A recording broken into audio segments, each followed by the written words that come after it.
Hey guys, Avar here.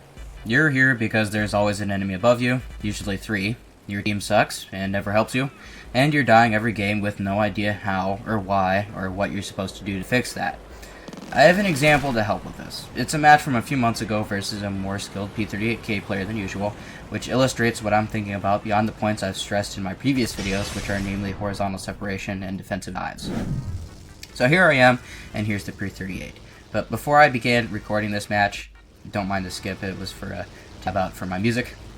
The P38K attempted to energy trap the friendly TU2 that I have there, and because I was paying attention to him when he did that, I thought to myself, okay, this P38 player might be better than the average player who goes to space, or goes in early game and gets himself reversed because of how frustrating and awkward that thing can be to aim.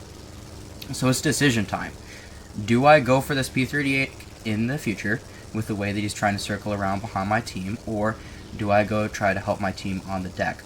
And normally going after the high guy is the optimal top to bottom playstyle, but I've just seen this player favor the energy trap option rather than take the head on.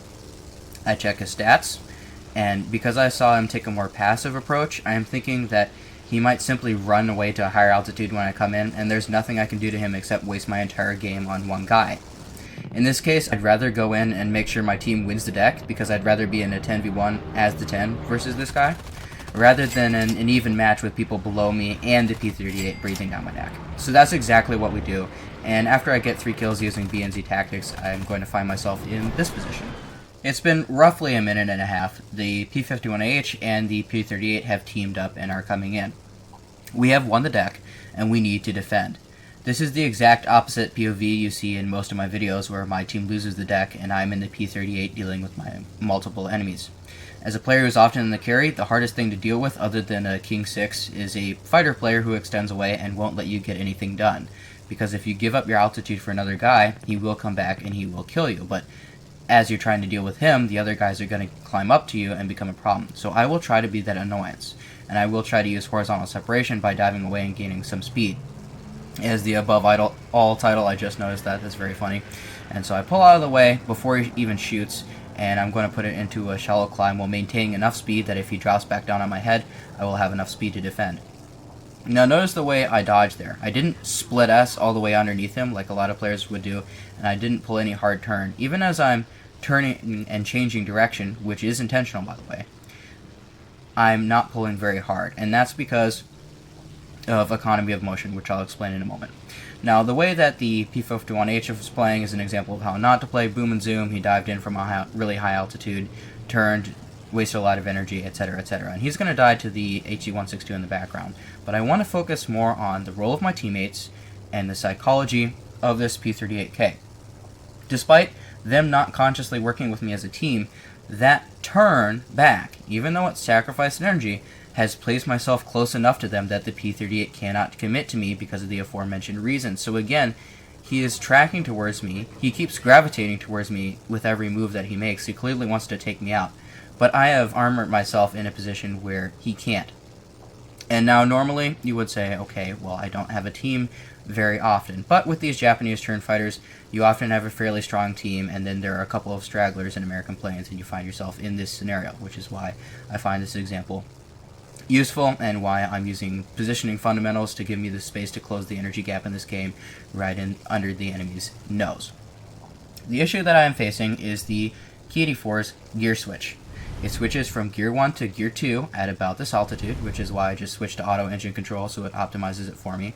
And at this medium altitude, my power is going to fall off substantially. And that means that I'm not able to close the energy gap at all. In fact, I will be losing with him often because of how good the P38K's engines are. So what I'm trying to do is place myself next to this BF-109, but not so close that he can attack the both of us at the same time. Close enough to give support if the BF-109 had reacted earlier and done what I am doing.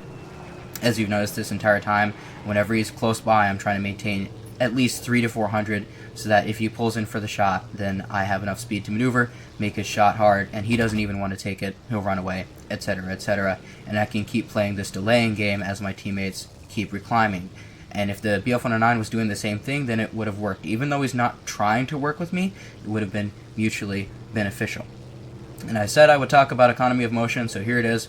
We'll explain it as the P-38K attempts to climb away for an energy trap. Every time you change direction, your drag increases exponentially, and this means that even if you turn without losing much speed, you're losing out on the energy gain you could have had, and this opens the energy gap you could have had with another player. Now let's notice we're still in the T-84's dump zone between about 8 and 13-ish thousand feet, and the P-38K is making a very shallow turn above me, and he's getting me to this lower IAS where he's producing just an absolute boatload of power, and he's going to begin this chandelle or energy trap above me. I'm taking these long-range shots because I have hit those before, but as he goes up, I see I'm not going to be able to follow that. And the future me knows from my least favorite truck that going too steeply uphill is a recipe for stalling out your engine. Fortunately, I survived in real life to make this video, but I would not have survived in the game if I pitched up for his maneuver, especially with his aim like that. Now, it looks like it didn't hit me, but I'll give him kudos for the good lead on that shot all the same. And he clips me with a lucky 50 cal burst that gives me wing damage and slows me down. The issue for him is the P-38K can WEP all game, and it burns fuel quickly on WEP, which means unless he's running 30 minutes, he's likely into the single digits by now with a lot of enemies left, meaning he has to take risk. That means he's putting on mental pressure. And the more pressure he has building in his head, especially as my period of vulnerability ends because the LA-11 is coming in and he really wants to take me out and I won't let him, that frustration is building up. And he knows that unless he takes aggressive moves, aggressive shots, and clears out a few of us early on, there is no chance that he wins this game, either because we come back and we kill him, or because we win on tickets because he can't get through us quickly enough. And that means that he's taking more aggressive maneuvers, he's bleeding more speed, and meanwhile I'm following along behind him and just sort of turning gently to minimize my loss, and I'm keeping my speed high. So now, after he made that 180 for the LA-11, he's going to pitch up and he's going to try the stall trap on me, but with my excess of 400 kilometers an hour of speed, I'm able to pull into that, and because of my flaps, I'm not too worried about being outside of his circle and him being able to shoot at me if I miss the shot. So I hit him, down goes the P-30K, we fought him all the way up from the deck to 18,000 feet, using speed, using horizontal separation, and using teamwork principles, even though my teammates weren't actively trying to help. And even though it was 4 kills, that very much misrepresents the amount of satisfaction that I had from this match. If you've made it this far, drop me a comment because I love to see it. This is more of a one-off example than a dedicated guide, but I do have more videos coming. I've linked my Discord in the description for those who want to join my small community, along with a playlist of more War Thunder tutorials. Have fun, subscribe, and I'll catch you in the next video.